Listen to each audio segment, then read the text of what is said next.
श्राद्ध पक्ष में वृषकपि अवतार का महत्व क्या है? विषकपि अवतार की महत्वता क्या है? देव पितर शिव महापुराण में अगर 16 दिन श्राद्ध के होते हैं और 16 दिन श्राद्ध में से कोई भी एक दिन श्राद्ध का जो तुम्हारी मर्जी पड़ जाए, जिस दिन तुम घर में फ्री हो, जिस दिन तुम्हारी मर्जी पड़ जाए, जिस दिन तुम्हारा मन कर जाए, उस दिन वृषकपि विषकपि नाम लेकर एक रोटी में थोड़ी सी शक्कर या गुड़, थोड़ा सा चावल, थोड़ा सा अगर चावल नहीं हो तो खीर बन जाए तो ज्यादा अच्छी है, रोटी के अंदर रखकर वृषकपि या विषकपि भगवान शंकर का एक अवतार है नारायण के साथ में। भगवान शिव और भगवान शंकर का और नारायण का एक अवतार मिलकर हुआ था। भगवान शिव और नारायण का मिलन से 3 अवतार हुए थे। 3 अवतार हुए। एक हरिहर अवतार भी भगवान शंकर और नारायण के मिलन से हुआ। एक वृषकपि अवतार भी नारायण और शिव के मिलन से हुआ। तो जो वृषकपि अवतार है भगवान शंकर और एक भगवान नारायण और भगवान शंकर के मिलन से शरंभेश्वर अवतार भगवान शंकर का और नारायण का मिलकर हुआ है। शरंभेश्वर, ये 3 अवतार नारायण और शिव जी मिलकर बने हैं। 3 अवतार भगवान शंकर ने नारायण के साथ मिलकर बने। शरीर एक बनाया, दोनों मिल गए, एक शरीर बनाकर जगत का कल्याण कर।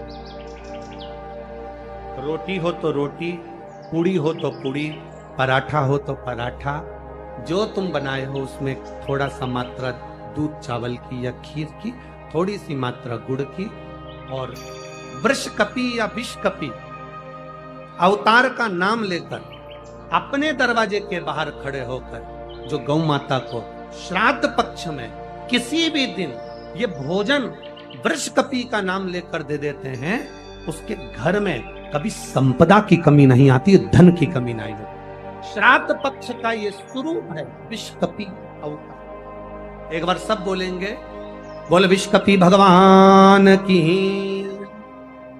अब नाम आप लोग ले जिससे आप लोगों को याद हो जाए। बोलिए,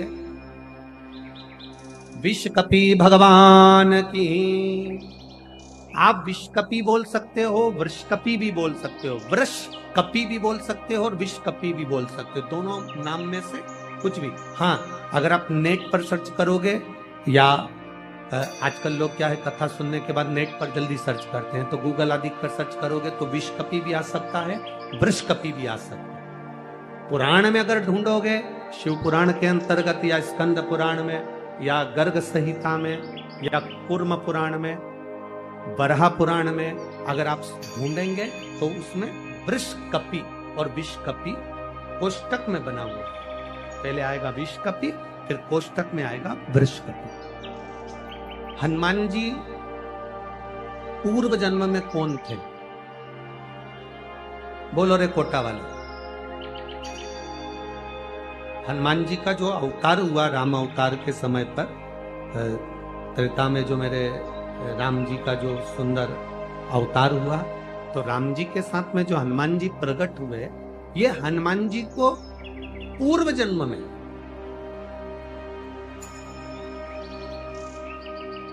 पूर्व समय में जो हनुमान जी को ये बानर का रूप मिला है, राम अवतार के समय पर हनुमान जी का जो स्वरूप प्राप्त हुआ, ये हनुमान जी पूर्व समय में किस रूप के अंतर्गत हनुमान जी को ये रूप दिया? ये किसका अवतार है? ये किसका स्वरूप है? ये किसका अंश अवतार है? कई लोग कह देते हैं ये शंकर भगवान के अंश स्वरूप हैं, शंकर सुमन केसरी नंदन। पर शिव महापुराण जिसने दिल से सुनी हो, जिसने पढ़ी हो, जिसने स्मरण किया हो, तो हनुमान जी का जो पूर्व का जो भाव है वो विषकपि अवतार, जो भगवान शंकर और भगवान विष्णु ने एक अवतार लिया था जिसका नाम था विषकपि अवतार। कौन सा अवतार है? विषकपी, जिसको लोग वृषकपी अवतार भी कहते हैं। कोई उसको विषकपी कहता है, कोई उसको वृषकपी अवतार कहता है। जब भगवान शिव जी ने और भगवान नारायण ने दोनों ने मिलकर इस सुंदर रूप को धारण करा था, कपी का मुख धारण करा था और एक असुर का संहार किया, जिसको वृषकपी भी कहा गया, जिसको विषकपी भी कहा गया। उस वृषकपी अवतार का रूप श्री हनुमंत लाल जी को त्रेता में प्रदान किया। श्री हनुमंत 16 श्राद्ध में 16 दिन आर्यमा स्वामी पितरों को पितृलोक चंद्रलोक से ऊपर पितृलोक से लेकर निकलते हैं। जैसे आपके यहाँ चतुर्थी का श्राद्ध है तो चतुर्थी के श्राद्ध वाले दिन जितने भी चतुर्थी के श्राद्ध वाले हैं सब जगह पर पितरों को भेजते हैं, उनकी छतों पर छोड़कर आते हैं।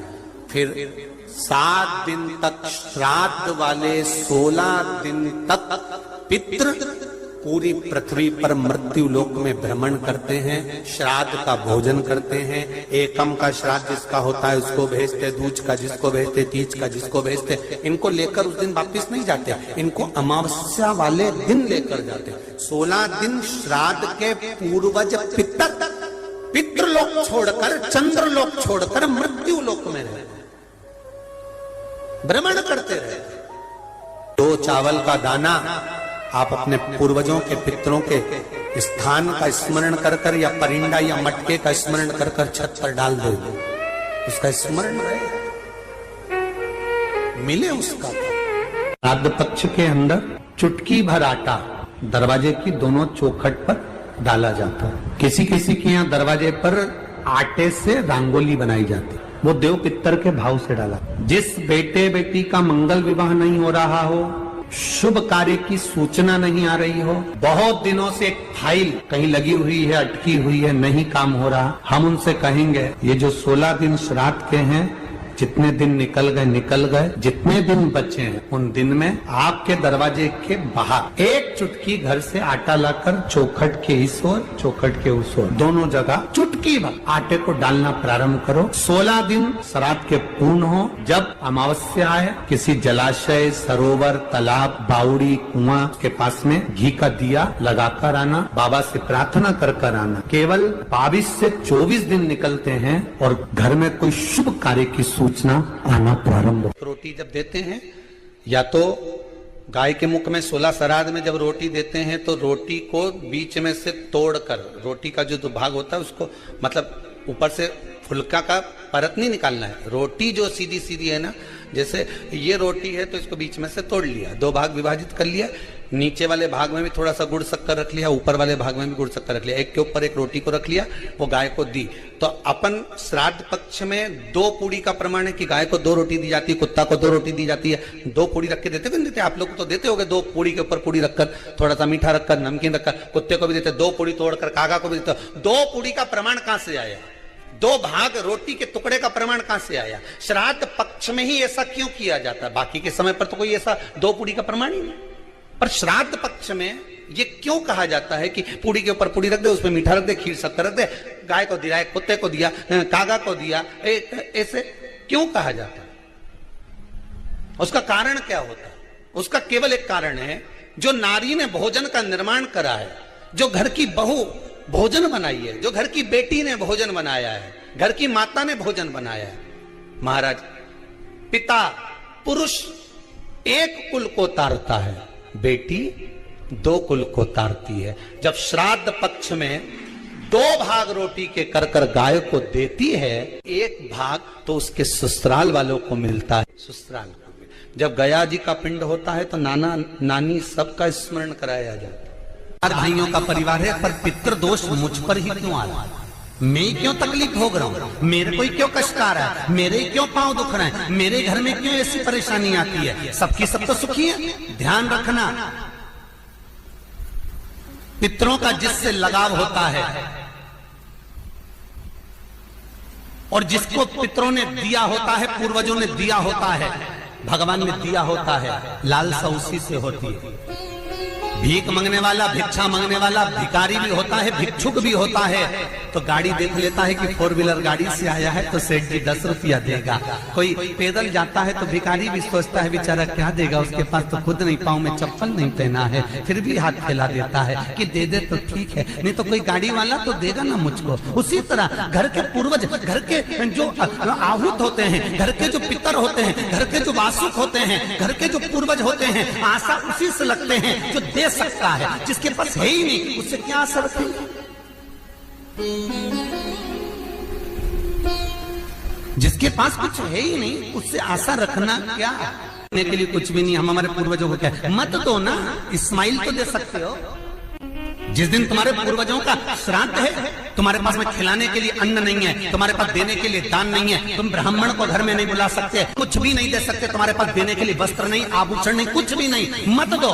निवेदन है बस चेहरे पर प्रसन्नता रखकर, एक निवेदन है कि चेहरे पर प्रसन्नता रखकर उस दिन अपने पूर्वजों को याद जरूर करना और कह देना कि आप ही का दिया हुआ है जो हम खा रहे हैं, हम पर करुणा करना। हमारे पास कुछ भी नहीं है, डब्बे में से गुड़ या शक्कर निकालकर अरे गैस को लाइटर से जलाकर उसकी अग्नि में छोड़ देना, पर 2 दाने शक्कर के छोड़ना जरूर, जिससे वो जीवात्मा दरवाजे पर आकर भूखी ना जाए, उसके मुख में कुछ तो चला जाए और वो जीवात्मा तुम्हें आशीर्वाद दे जाए। तुम्हारे पास कुछ ना हो तो इतना तो दे सकते हो साहब, इस्माइल तो दे सकते हो, प्रसन्नता तो दे सकते हो, मीठी वाणी तो दे सकते हो, अपने पूर्वजों को याद तो कर सकते हो, अपने इष्ट को याद तो कर सकते हो, जिसने दिया है उसका गुणगान तो गा सकते हो। श्राद्ध पक्ष में विषकपि अवतार का महत्व क्या है? विषकपि अवतार की महत्वता क्या है? देव पितर शिव महापुराण में अगर 16 दिन श्राद्ध के होते हैं और 16 दिन श्राद्ध में से कोई भी एक दिन श्राद्ध का जो तुम्हारी मर्जी पड़ जाए, जिस दिन तुम घर में फ्री हो, जिस दिन तुम्हारी मर्जी पड़ जाए, जिस दिन तुम्हारा मन कर जाए, उस दिन वृषकपि, विषकपि नाम लेकर एक रोटी में थोड़ी सी शक्कर या गुड़, थोड़ा सा चावल, थोड़ा सा अगर चावल नहीं हो तो खीर बन जाए तो ज्यादा अच्छी है, रोटी के अंदर रखकर वृषकपि या विषकपि भगवान शंकर का एक अवतार है नारायण के साथ में। भगवान शिव और भगवान शंकर का नारायण का एक अवतार मिलकर हुआ था। भगवान शिव और नारायण का मिलन से 3 अवतार हुए थे, 3 अवतार हुए। एक हरिहर अवतार भी भगवान शंकर और नारायण के मिलन से हुआ, एक वृषकपि अवतार भी नारायण और शिव के मिलन से हुआ।